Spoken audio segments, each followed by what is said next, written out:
Hello and welcome to Conversations from the Shire. I'm Andrew Ramponi. My guest today is David Mackenzie Mills, and David's here with me to have a conversation on neurodiversity. He was diagnosed with autism at the age of 47, and we talk about this, we talk about his life experience prior to that, coping in a neurotypical environment, which is really what we call normal, unfortunately, with autism, which, along with other conditions such as dyslexia and Asperger's, come under the umbrella term of neurodiverse. And being wired in a different way, which is really what that means, the neurodiverse, their brains are wired differently. It's not a disease or a disorder or brain damage or something. It just exists everywhere and always has, as far as we know. And the difficulty for the neurodiverse is that the society is created, we create a society that standardises behaviour and ways of communication and understanding. And if someone is not fitting into that model of normality, quote unquote, then it's much more difficult. Especially for them, because fitting in is a major part of life. Fitting in somewhere, finding your people, as it were. David has set up a group in Kinross called Cotton, Collective of the Neurodiverse, which is aimed at supporting and helping and encouraging people, adults, that is over 18s, who have lived with neurodiversity, their neurodiversity, however that manifests, and felt that they've, in a sense, fallen through the cracks and haven't had the support from society that would have benefited them. And conversely, would have benefited society, because you can look up, wherever it is you go normally to look up things, and find that there are many highly successful people who have diagnoses of dyslexia or autism or other conditions like that. Just the natural wiring of their brain makes them see the world differently, certainly the world of society. And these strengths can be leveraged, but as it is, up until very recently, they weren't. They were just seen as problems. What came to my mind was visiting a couple of friends. This is just by way of an analogy. In Germany, who were both very tall, over 6'6", and they had their apartment in Berlin converted to suit their height. So the worktops, the sinks, the various appliances and things were all set about a foot higher than they are normally in the UK. And what this meant for me was that I was having to reach up. I felt like a small child in primary school, having to reach up to the worktop to pour the kettle out and things like that. And I could manage, I had to accommodate myself to manage with this extra height, but it didn't suit at all, and it was much more difficult. In the long run, of course, I wouldn't have wanted to live with that. And this is a kind of, so in a sense, a little bit of a superficial analogy, but for what the kind of difficulties that the neurodiverse have to face in trying to accommodate to a neurotypical society. And here is David just speaking very briefly on the term masking. People who are autistic in particular, they can present themselves as being normal within a neurotypical environment. And they do that in order to fit in, to not stand out like a sore thumb. And doing that involves what's called masking. And masking is a very important concept to hold in mind when you're speaking about people who are neurodiverse. Masking, particularly for girls, that's very, very prevalent. Girls are very adept at masking up until their mid-20s, even early 30s, that they can present themselves as being acceptable within a neurotypical world, whereas their neurodiversity would be deemed quite odd. And that takes an awful lot of energy too, to mask. So you can hear David speaks very articulately on the subject. We talked for around an hour. It's a very important conversation, I felt, and I hope you find it interesting. Without any more monologue from me,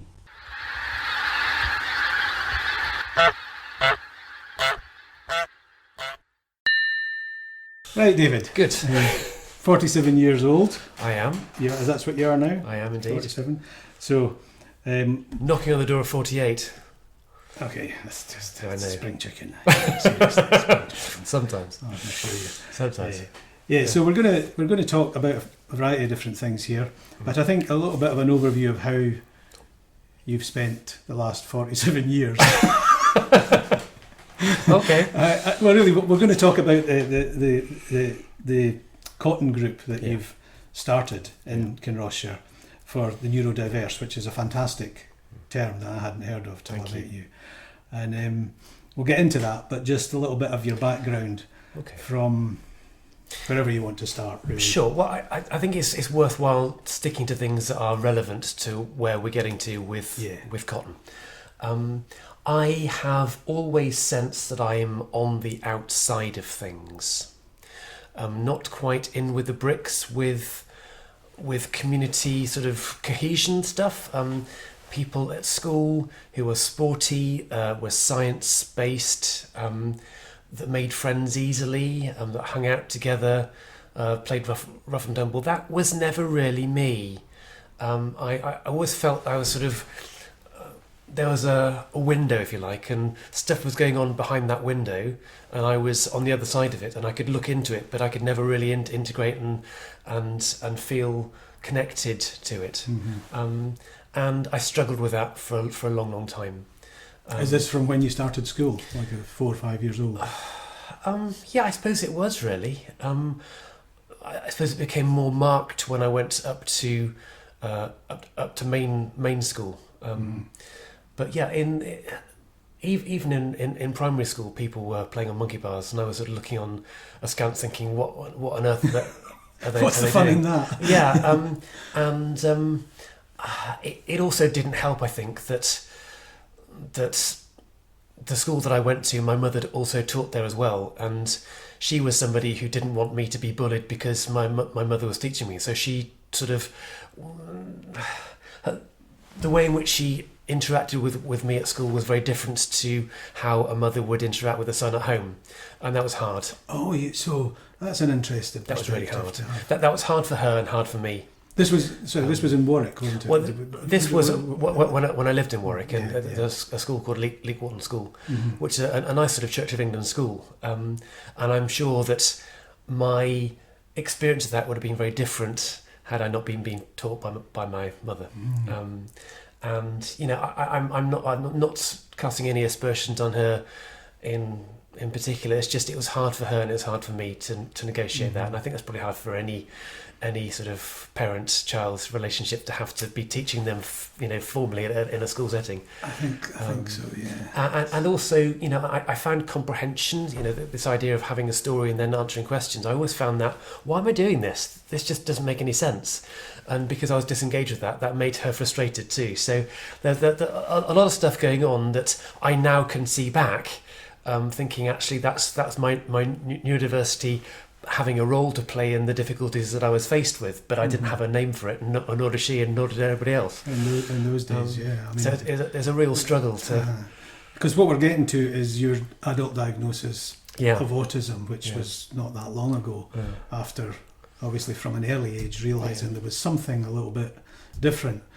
I guess one of the things I thought about is fitting in, especially as a teenager, is a major problem. Actually, for almost everyone in some way or other, and I wonder maybe the more different that your brain's wired, because it's like an environment, isn't it? Yes. You're in an environment, and if your brain's wired, if the environment is not for your kind of wiring, then you've got a massive hurdle to sort of fit into that place where maybe most people have their issues with whatever it is, fashion or the way they speak or the way they look or something, but when it's actually as fundamental as the way you think, that's trickier, I guess. It is. I mean, if you are wired differently, that it seems to me that a lot that goes on in societies is shaped around people who are wired in a different way to me. So when you talk about people who are disabled or have a disability, quite often people would associate that with something within you that needs to be fixed. Yes, that you are in some way lesser than what you could be, so therefore you have to change or be changed to in some way fit into society. But as far as neurodiversity is concerned and disability, when the world around you is disabling you because of how it is, and it doesn't take into consideration that you are wired differently, and doesn't make any changes to incorporate you and not to other you, that is one of the real nuts, the nuggets that I've understood about from my diagnosis, which has been really freeing. Well, that's liberating after decades. Massively for sure, liberating. Yeah, I mean, it's like putting this square peg in the round hole. That little game that you get for toddlers, that they have to put these things in a shape, and that's what the attempt is, isn't it? There's this has got to fit in this shape because we're hyper normal. Everything's got to be normal, and if it's not, if something's not normal, there's a problem, and it's got to be made whatever normal is. What is neurodiverse? What does that cover as a sort of term, an umbrella term? Neurodiversity, as far as I'm aware, or how I appreciate it, is an umbrella term for people who self-identify as being autistic, who are ASD, autistic spectrum disorder, who have ADHD, which is to do with attention deficit hyperactive disorder, or people who are dyslexic, who find reading hard, or dyspraxic, so they are told to do a job and they're sort of fumbling away and doing the best to do it, but it's a real struggle. I think I understand the other ones. What dyspraxic, I'm not sure about. I don't know that. As I say, if you're trying to do a job or a task, make a cup of tea. You find that your hands don't do what your brain is asking it to do, or the messages from your brains to your limbs get sort of mixed up, and you end up either spilling things over or being clumsy, or end up doing something very, very different to what you had intended to do. Or hammering a nail, you're bashing your thumbs all the time because you can't actually. Right. So like maybe the term that might have been used in the past would be ham-fisted or something like that. I suppose so. It's just as but I mean, people who are autistic or other things, or with ADHD would be either classed as thick, stupid, or just unable to sit still. Fidgets, Fidgets, that was another one. In school, when I was at school anyway, you'd be called a fidget if you kept moving around. And I think it's important to note that, as part of neurodiversity is concerned, people who are neurodiverse have different ways of coping within this world that isn't built for them, and one of them is to fidget. And the term, again, that's been coined by that is stimming. So people who you see with fidget spinners, or who are fiddling with their fingers, or unable to sit still, they're doing that in order to try and concentrate on what's going on around them, and to fit into the space that would otherwise be really, really uncomfortable and distressing. So when you were experiencing this as a child, there was no diagnosis of neurodiverse in your sort of environment, or of autism for you. So what was your stemming? How did you manage with this sort of feeling that you didn't fit in the school, in the classroom, and with the way of thinking that you saw your peers having? What was your way of well, I think, to be honest with you, because I didn't associate the positive aspects of stimming to enable you to do that, I sort of tried to repress myself, and to conform with what's going on around me, and to sit still and to try and concentrate, which, when you're using so much energy to stay in that place as it is, because it's a really uncomfortable place to be, and doing that as well, that's hugely energy draining. And when you're young, you're more able to do that. But the older you get, the harder it becomes. Especially if you don't find an environment if you can't move towards an environment that's actually working better. If you're always in an environment that is in some way not for you, or in some way working against you, even subconsciously, it just gets more and more difficult. So from your school days you studied music in Bristol. And what kind of music was it? Well, it's academic music, so you're talking about all the way from Hildegard of Bingen all the way through to Berg and Schoenberg and the like. So a whole breadth of different music, choral, instrumental. And did music work for you as a sort of way of connecting with people? I think it meant that I was able to be around people who were like me more. Or who I didn't. I found them to be less jarring than other people that I'd had to be around as a kid. It's better than it was before. Well, indeed. And there were times that I found life hard there. I mean, living in a flat share, there were times that I would barricade myself in my room and just pretend I wasn't there anymore. Because you didn't want to engage with the people you shared the flat with. Yeah, I mean, they were lovely, and I'm still friends with a lot of them now. But there were times that I couldn't because I just got to the end of my tether, and perhaps I was approaching things like meltdown, which I now know more about. And I just had to get away and hide. I guess it's an extreme version of what most people will find is just it's like moods, and you can't always trace the origin of a change in mood. But you just start to recognise that you've had too much of something and you need to have a little break from whatever it might be. But you were just getting it more intensely than the average person, perhaps. Well, I think people who are autistic do experience emotional or inputs that are around them very acutely. And people who say that people who are autistic don't have emotions are wrong, because people who are on the spectrum do often feel emotions much more sharply. Probably just don't express it in the same way. Well, they don't know quite how to. Okay, well that's an important thing, isn't it? Otherwise, other than just absorbing, then bang, you're thinking, where the hell did that come from? Yeah. I mean, it's a really very challenging situation when you imagine it for young children. Yeah. Especially in the days. I don't know how much different it is now for young children that were similar, say, to the way you were when you were a child and teenager, maybe more a teenager. I'm comforted by the fact that my children go to a school in Glenfarg, and this morning I was walking the dog before I came here, and there was one child who was just on the swings in the play park area, needing some time out and to gather themselves together before they actually went into school to, sit through a day of learning. And two of the sort of assistants were there just hanging around to make sure that they were safe. And they said, well, this has become a routine now, that this child needs to do this in order to find themselves settled and in a position that they can approach the day. And I think that's a really lovely thing for a school to do, which in my day, and probably in yours too, people wouldn't have thought about that. Oh, it was regimented, You just had to get on with it. There was no. It was when looking back on school, it was much more of what I imagine, although I've never participated in it, like a military type, institution.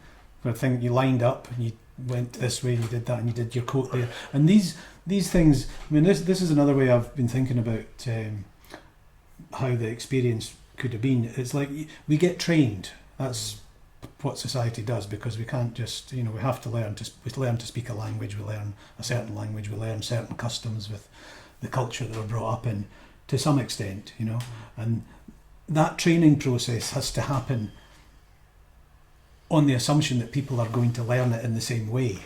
Well, it's convenient for the institution. It's much more efficient for them to have it's convenient, and and you don't have to modify what you do for individuals, which I think nowadays they're more attuned to the importance of doing that, because in so doing you are getting it better for more right for each child, which is part of the education system in Scotland anyway. Yeah, that's the theory of it, I think. And if anything, in practice, I suppose the challenge is the resources to be able to do that in schools. Well, Glenfarg being such a small school, they got fewer pupils, and I suppose just ratios-wise, they are more able to do that. Yeah.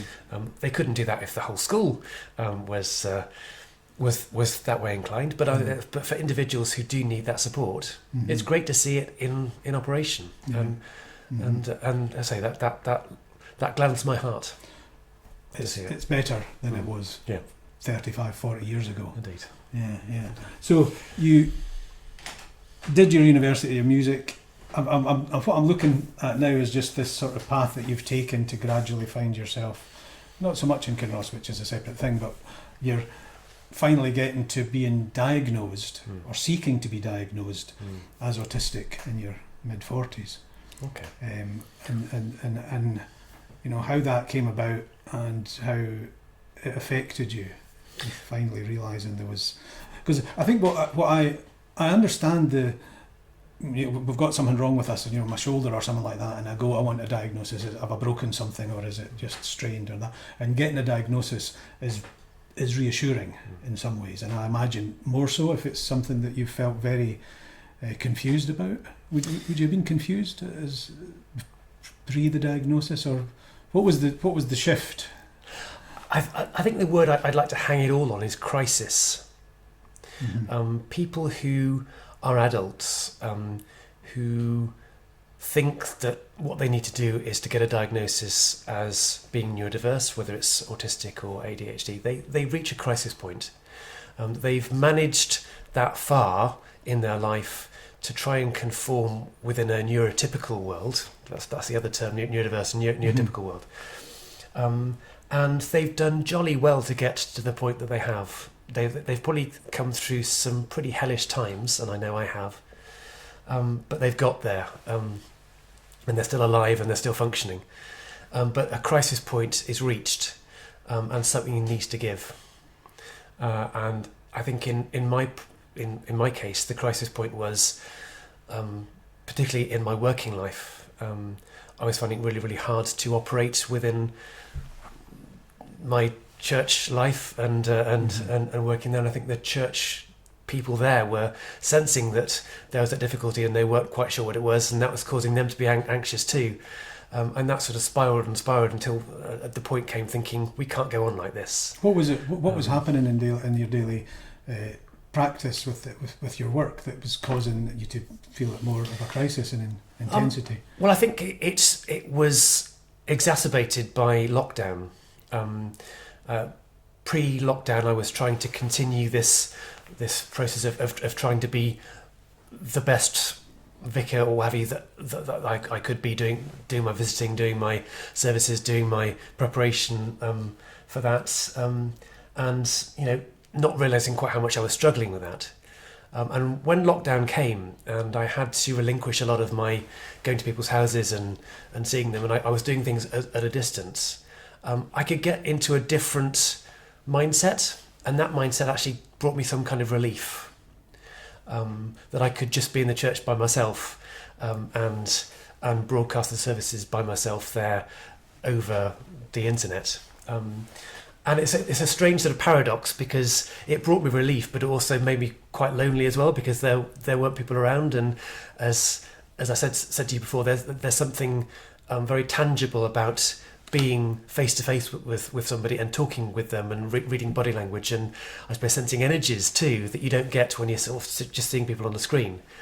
So it gave me some sort of relief from having to do that, because sometimes the fizziness of energies was draining my own energies to a point of exhaustion. Mm-hmm. But I also needed it to function as well. So it's a very, very strange paradox. But it was during the lockdown of not being able to be around people apart from my family that said, well, maybe I can do this job differently, and I don't have to always be knocking on people's doors and having cups of tea with them. I could do things differently. And I suppose I fell into that model of being more sort of online stuff, emails and phone calls rather than visiting, which people didn't really appreciate. They liked their vicar to be around mm-hmm. and having cups of tea and being face to face. And I didn't realise that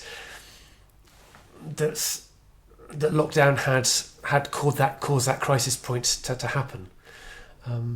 So I thought their expectations of me is not one thing that I can meet currently, and I don't know why, and I need to explore this better. Because in a sense you have been doing this for several decades. Yeah, indeed. So, and not knowing quite how much of a struggle it's been. Yeah, I mean, that's what's surprising. Yeah, well, it surprised me too. I suppose there's the other things that go on in life, and you just kind of have a certain amount of energy for each one, and that's what you give, and you're probably just in some kind of routine with doing the job. But I suppose that things really came to a head when I was out with the dog one frosty October morning, I suppose.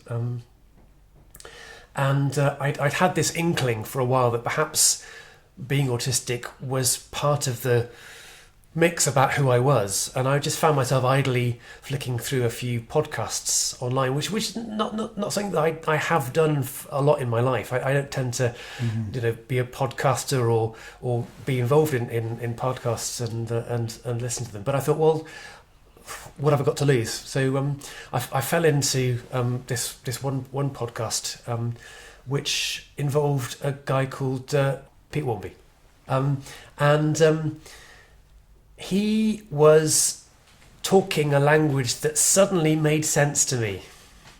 He was talking about autism? Yeah, well, he's talking about his own journey through life of having been a teacher in a school, being head of English in a school in England, and what a struggle it had been, but he just carried on doing it because that's what he thought he had to do.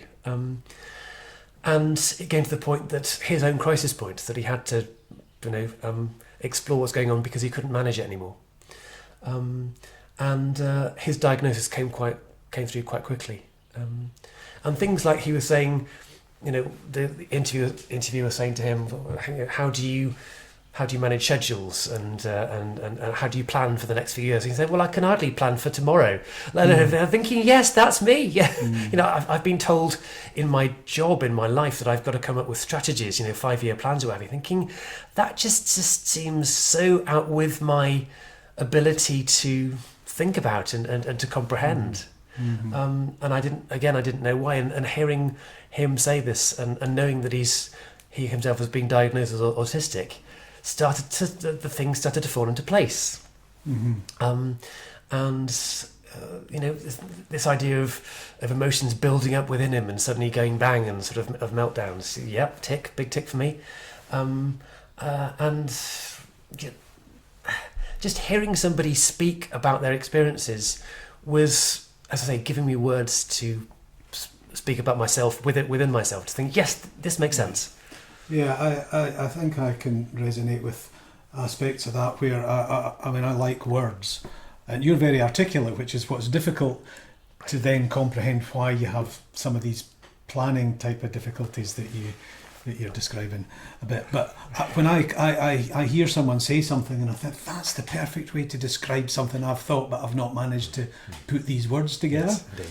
And it is it's a great feeling. So this was a sort of almost like a eureka, would you say? If not as deep as that, but I don't know. Oh, and it's one of those epiphany moments in life. You have certain epiphany moments that you never forget, and that's one of them. I will always remember where I was, and what sort of time it was, and who was with me. If I had my dog with me, and just that feeling, that sense of resolution, of real epiphany. Taken a wee while, but we've got 40 odd years, but then you say, well, you didn't know it was going to happen. But better late than never. Of course. Better late than never. And for some people, maybe people who are listening to this, who are in their 60s and 70s, perhaps, hopefully, they will have that same tingle down the back of their neck thinking, this guy is speaking a language that resonates with me too. And it's never too late to appreciate that and to say, well, there's still life ahead of me,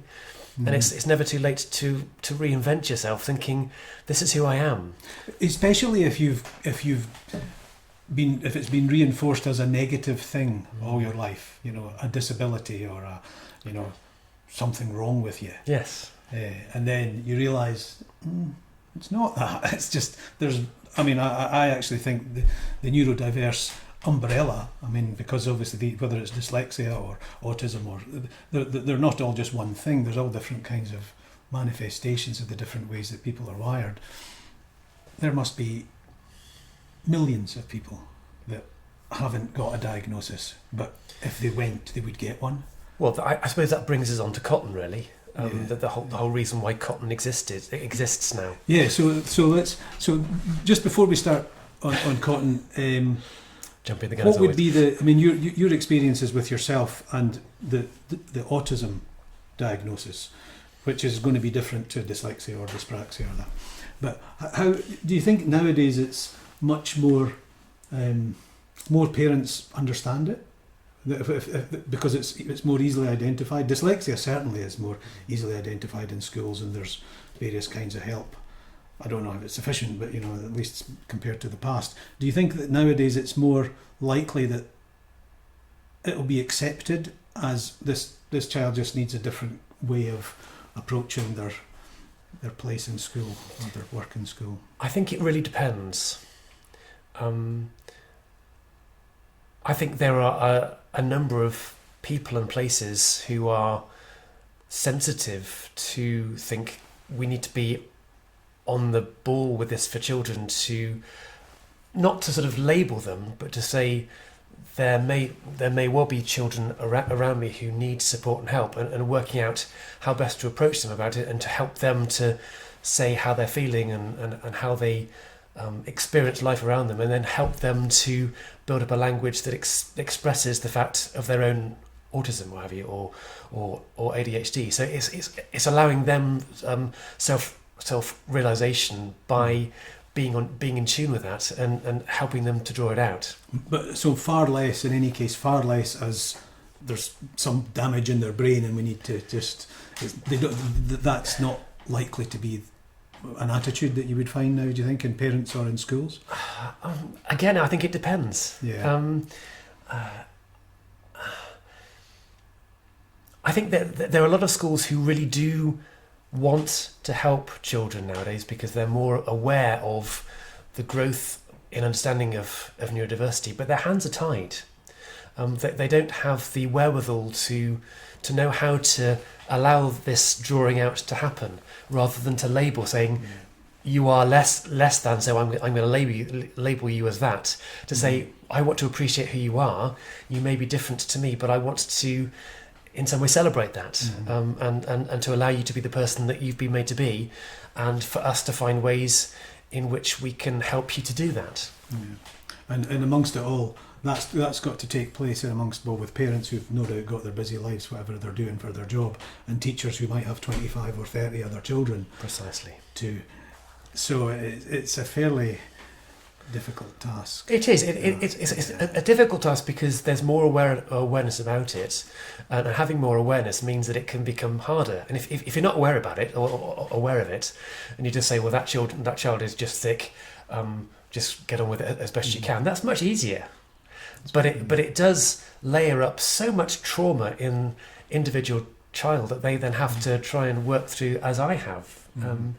In later life. Yeah, so I think one of the things that I always find this approach to diversity of any kind, because people are different, and if you go around and you meet different people in different walks of life or different countries and cultures and things like that, it's just been an endless interest to me to find the similarities.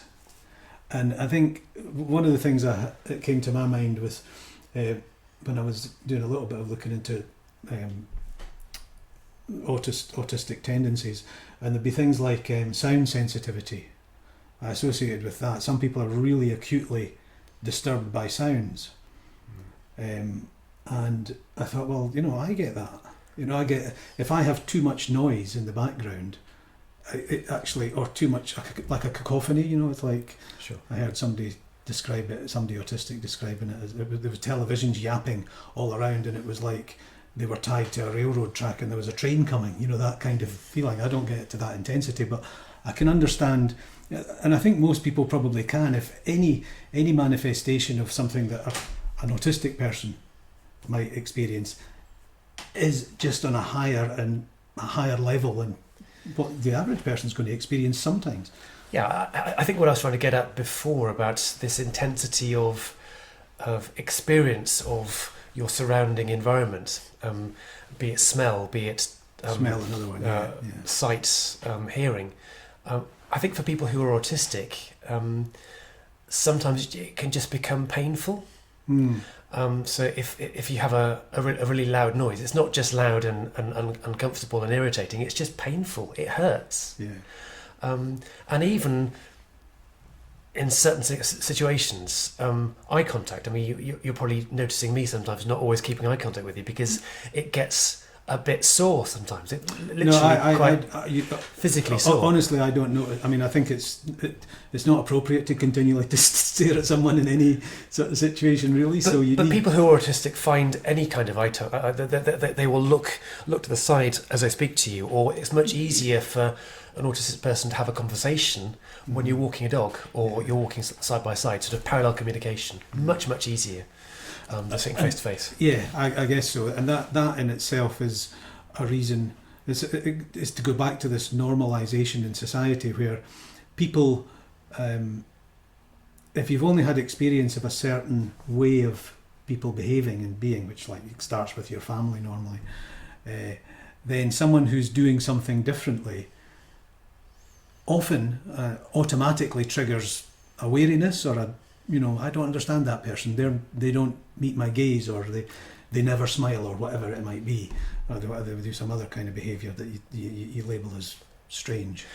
And that's a sort of feedback to the person who could be autistic, and there's just a complete mismatch of understanding. And there's a whole layer on top of that too, whereas people who are autistic and they don't know that they're autistic label other people as being odd because that's the behaviour that they're doing, which they are themselves suppressing within themselves because they don't want to be associated with somebody who's autistic, because they've been led to believe by the world around them that being autistic is some way weird, and they don't want to be weird. Yeah, it just goes on and on then, doesn't it? So when you actually can shelve that to say it's okay to be weird and to be autistic and to be different and to be around them, that's hugely freeing. Because you can find your own people, the people you can be comfortable around and to be your own kind of normal. Yeah. It would have happened, say, in the past 30 years with people being gay, which when I was a child or a teenager, that was just really not a thing that nobody said they were gay, as far as I remember. And I don't know how. It's definitely progressed a lot. I mean, in society in general, to kind of all different kinds of experiences there. But it's a parallel kind of shift in society, which you can only really see as being better. That there's the diagnosis of things, the understanding of things, the acceptance of them, which is sort of like just intellectual level. But it eventually has got to become just a wider acceptance. I mean, I think really we should sort of just have. Most of these things aren't any more important than your hair colour or something like that, but it's going to be quite a long time before that's how society behaves. It's society appreciating that not one model fits all. Yeah. That we are each individuals, as the Life of Brian says, because we all have our own peculiarities. There will be subsets of us who have enough peculiarities that mean that we can find people with whom we resonate with those peculiarities. But having a sort of a broad brushstroke, thinking this is what society looks like, you must conform to this, is just not on.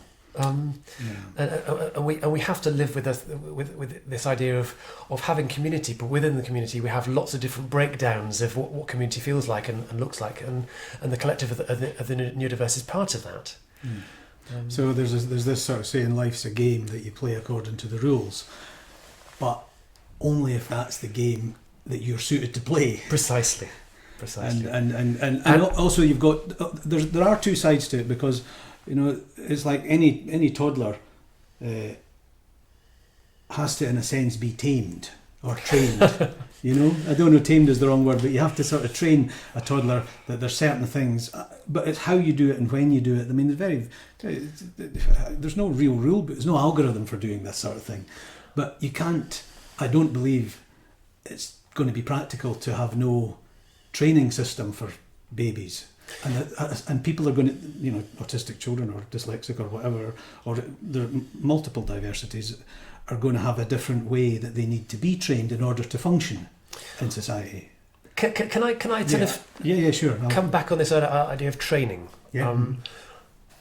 I think the word I prefer to use that is skilling.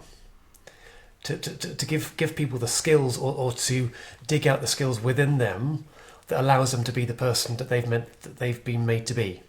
and perhaps those skills need to be honed, within training. But training to say you must live in this world so that you're not going to be othered is a different way of saying you have particular skills within you that perhaps the world around you will not quite understand.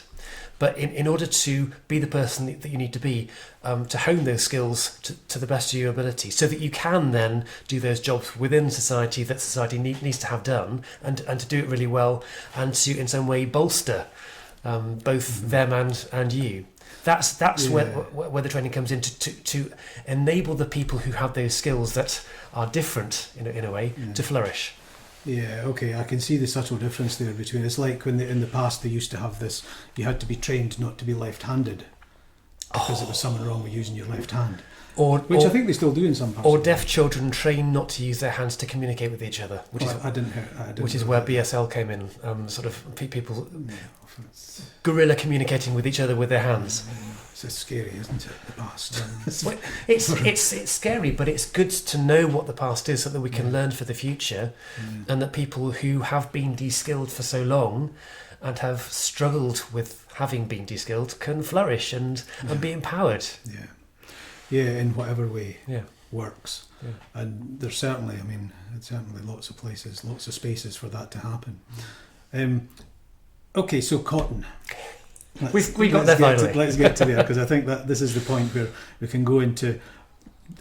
We've talked about your past and how that came about, your diagnosis of autism and what that meant to you. So then the motivation, just in the past few years, I guess, just to start this group for people who were or are in the same situation that you associated with previously and still do to some extent. Tell me about that. Okay, how that happened. Well, let me take you back to that walk that I went on, listening to Pete Warwick. I knew there and then that it wasn't just me having these feelings, because I heard Pete Warwick talking about it too, thinking, well, logically there'll be lots of other people out there as well who have a similar story, if you like, As part of this crisis point that I got in my work, I was granted a 6-month sabbatical. So from Easter Day in 2022, I had 6 months to do with as I saw fit. That space enabled me to really think about what that outreach, if you like, from within me would mean for other people. And I got talking to a lady called Nicola Lindsay from Perth and Kinross Council, and she and I had numerous cups of coffee in Milnerthorpe, and I was saying, well, I've got this thing within me that's wanting to get out, to say, I want to help other people with this as well. This isn't just within a gift for me. This is within me to give to other people too. After a lot of dialogue and conversations and honing and shaping and laughing and what have you, I came up with this idea of forming some sort of community group locally to say, I want to form this for people around me who may themselves not know that that's also part of their story, and they can find a safe space in order to explore it with people who have got some language themselves to talk about it. I was playing around with concepts about what a name might be. And I didn't want it to be a sort of a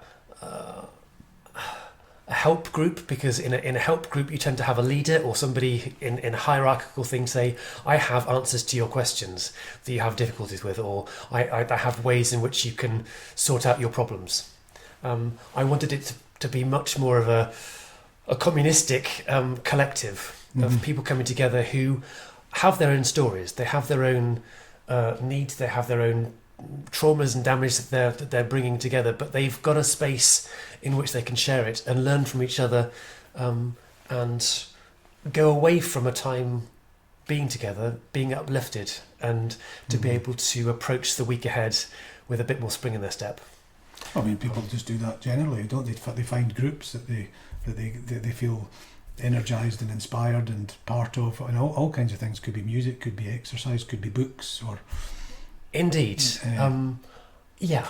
I mean, but sometimes groups that people will go along to are quite competitive, and that's sort of energising people in that way. This impetus that I had was for people who had experienced damage, of trauma, of being excluded, of being mocked for their difference. So just to clarify here, it's adults that you're talking about. Yeah. So not involving children and cotton. No, there are a growing number of organisations who do cater for children who themselves are, exploring what it means to be autistic, along with their parents too, and that's great. Mm-hmm. That's a really good way in which things have progressed, and locally in Perth too, with Perth Autism Initiatives. Mm-hmm. But groups for adults to have that are few and far between, because adults are only just now realising that that's part of their makeup, because they've lived for so long having to repress it to conform with the world around them. They haven't been able to express who they are, and hopefully Cotton and other groups too are doing more of that now to enable that to happen. Yeah, and given that it's not just going to be a handful of people that have experienced what you have. I mean, I don't know if there's any guess at what percentage of the population would if they were diagnosed and got of having an autism somewhere. So I don't know. We didn't talk about how you were diagnosed.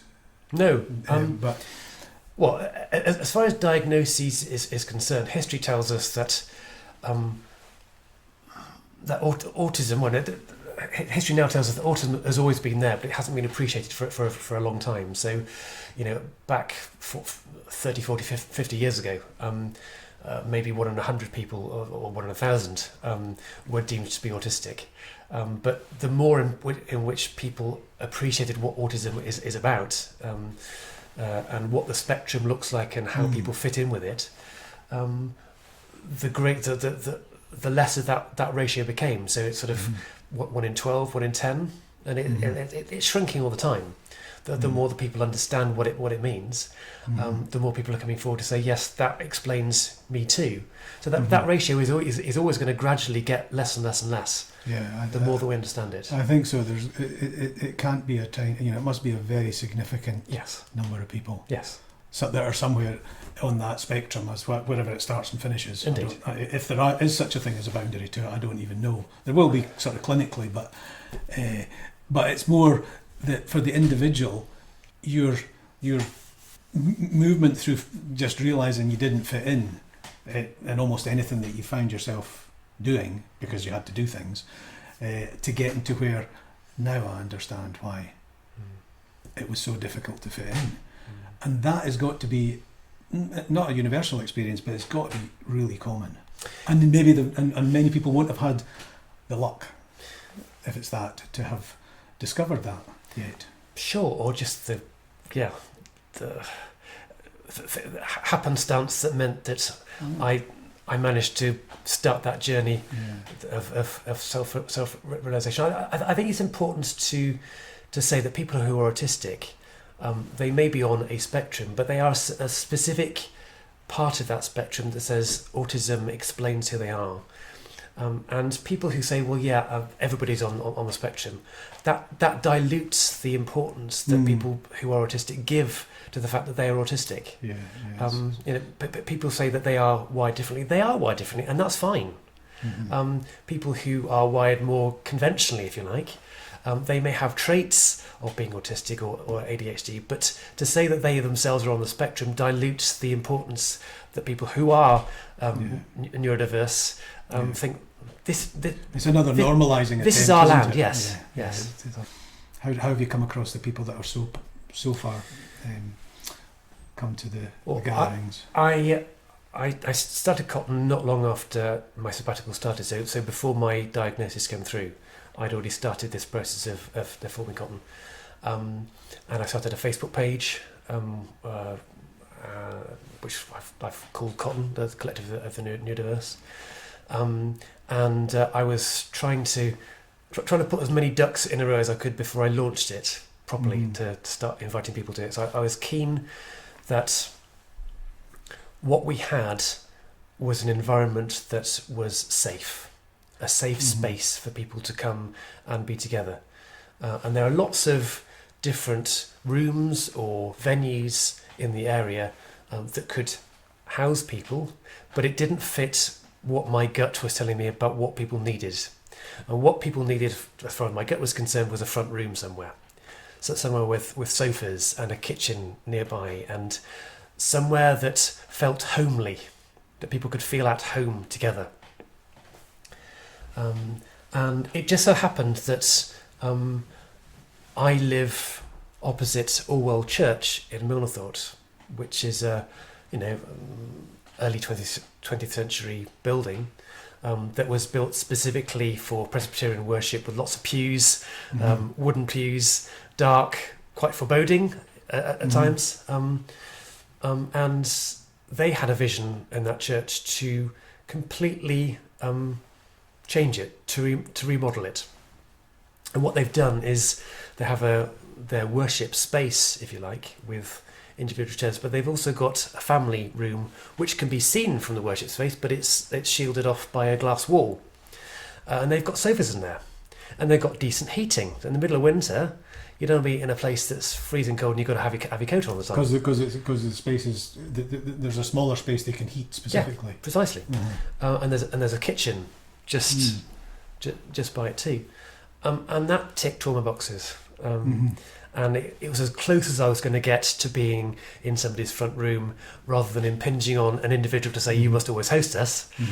We had a place that we could go to that was unthreatening, but also welcoming to, and having sofas that we can arrange. But also, they've got tables as well that we can arrange arts and crafts on too.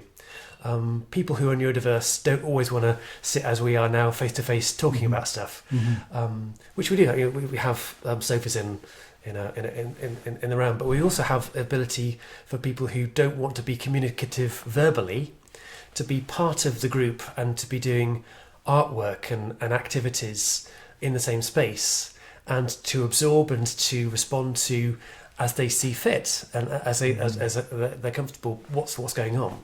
And they can feel included, and that's a really important part of, I think, what Cotton is about, is thinking imaginatively about how you include people within a collective, in a space, to allow them to be who they are, rather than saying you must sit down and talk. Well, that's an evolving thing. I mean, there's another bit of luck that you found that space that was just so suitable for what you started out to do. And I mean, people don't. We're talking face to face here, but that isn't really a normal thing for people to do in any situation. I mean, you talk, but you might be walking, you might be having dinner, or sitting in a cafe having a cup of coffee, or all that sort of thing. I mean, you say you meet somebody for coffee, but you're actually wanting to meet them. It's not particularly the coffee, but that's sort of the facilitation of the... Well, we're doing this for a reason, because I've got a story that I need to share with people, and this is a way of doing it. It may be slightly artificial, but it's still hopefully doing that job that is allowing people for the light bulb moments to come on. Well, I think that's part of the reason that I'm doing this too. Is just like there's 14,000 people in this area, and you're scaring every me one now. of them. You're scaring me. Every one of them. I'm just talking to you right now. Every one of them's we're not live streaming yet. Maybe that'll come. So it's just that there's just so many stories, I mean, we haven't touched on so many of the stories you could have told, but we wanted to. This was the purpose of this was focusing on Cotton, really, sure. and you understanding in your early middle age, your young middle age, that you were autistic, and what that meant to you, and I think that is probably the key message that is good for other people, even if they don't have. I mean, I think there's a pretty high chance that almost anyone will know someone that they think, oh, that's a kind of behaviour that could be. They might be autistic. How would you describe this? I'm a bit clumsy here. Would you say they're autistic, or they have autism? How is it we talked about the difference between skilling and training. What about that other labelling if you label it as autism? Okay. I went to a conference recently of a clergy, a clergy get together, and I was speaking to somebody who I guessed in my mind was autistic or is autistic. My approach to it was to explain to them and to tell them my story about what it means for me to be autistic and the things that I need to do sometimes to feel able to be in a space, like stimming, for example. And doing that helps them, perhaps within themselves, to realise, actually, yeah, that is me. And for them to then start talking about their own experiences of life. So I would never want to go to somebody and say, you're autistic, because that's me labelling them. That's me taking the higher ground, if you like, and this sense of authority to say, I'm diagnosing you. I'd much rather to say, this is my story, and I wonder how much of that resonates with you, and to let that other person do the resonating, and because that's what Pete Warmby's podcast did for me. And if that can happen to me, then hopefully I can help other people with that too, rather than saying, I think you're autistic. Yeah, that's helpful. I think one of the reasons that I was a bit unsure about the language is just because we're in a time where a lot of people are very sensitive about the correct language being used to describe their situation or anything really, and you want to try, and often it's a case of learning new habits for words, for example, for pronouns or whatever, and that doesn't happen automatically if you've got a habit of using different words. And I just wanted to try and be clear about that. We all make mistakes in the language that we use to try and understand somebody else, and sometimes we can be really, really clumsy in the language that we use because we're trying our best to understand where they're coming from. But sometimes what you need to do is, as you're doing now, is listening to what I'm saying, and hopefully by what I'm saying and this stuff that I've just got to get off my chest, it will start to ring bells in people, thinking, actually, yeah, that makes sense to me too.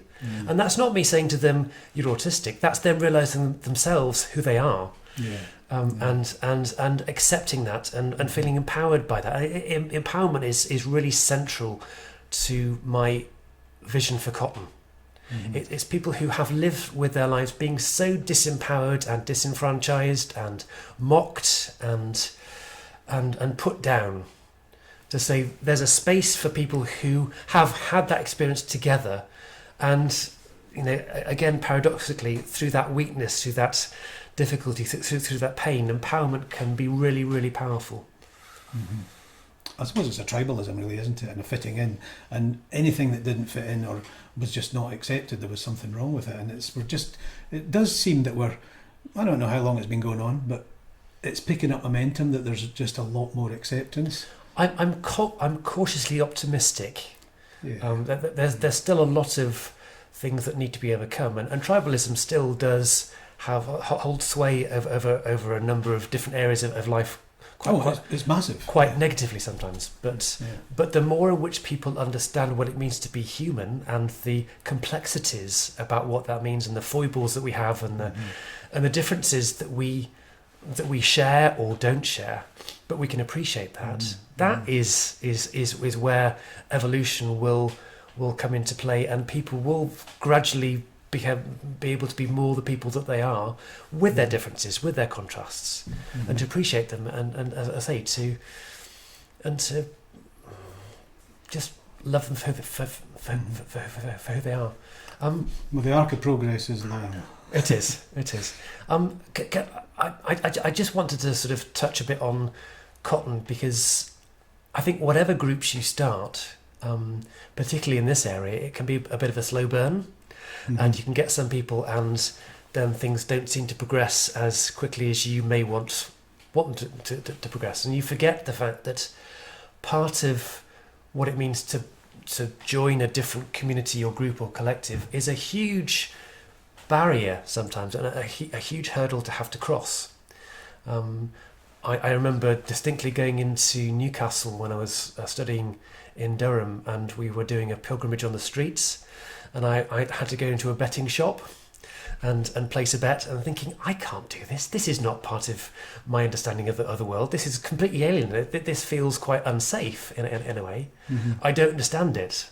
This just doesn't seem to resonate with me at all. And I think for a number of people, approaching cotton and approaching themselves and to start to understand themselves differently and to accept who they are for the negativity that they have borne for so long in their life, saying that's just wrong, I shouldn't be doing that, I must change, rather than to say this is who I am, this is great, this is a brilliant person, and to embrace that, and to not just do that, but to admit that to other people too. That's a huge step to take, which for myself I have to always appreciate that, which is why when you're trying to grow a collective, it can take a lot longer than you hoped it would, because people have to go through that process.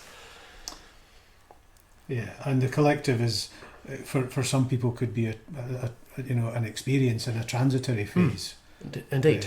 Which, is a positive effect on them, but they don't need to, or they don't feel the need that they need to be part of that as an ongoing thing. Like, in lots of groups, people have their members, and the members are supposed to.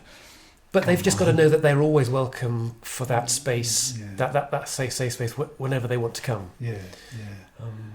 That's good. Is there anything else you want to say about that, about cotton, for now? I mean, we'll put the contact. Facebook people can find it, Cotton, COTN, Sure. and I'll put it on the notes for this podcast. Yeah, we can put hot links, for this webcast, the podcast onto the different pages. Yeah.